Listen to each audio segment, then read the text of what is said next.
Hello, magluto tayo ng Filipino style carbonara. So, ayan, nagisa tayo. Bawang, sibuyas, sa butter.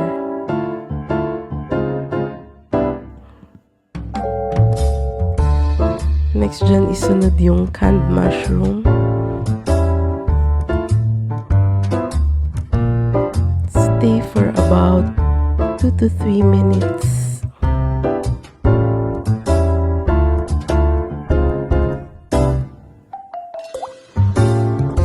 And then season with some ground pepper.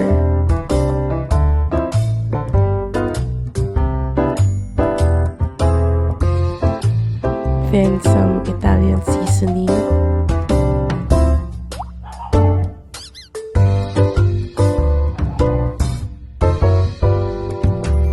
And then heavy cream. Sunod na yung fried bacon bits.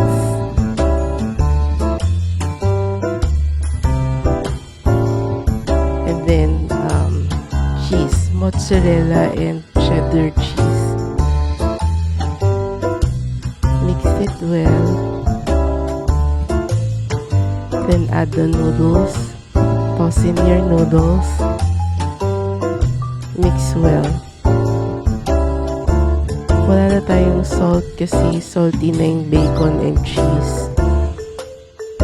But it's up to you if you want to add more salt or flavoring.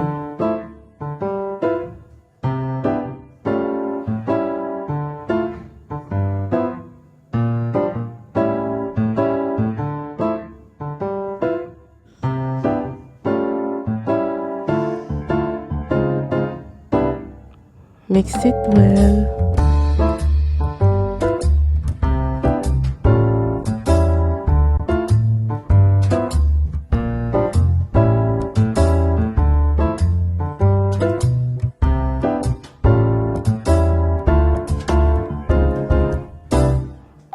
And then serve with Parmesan cheese. Enjoy!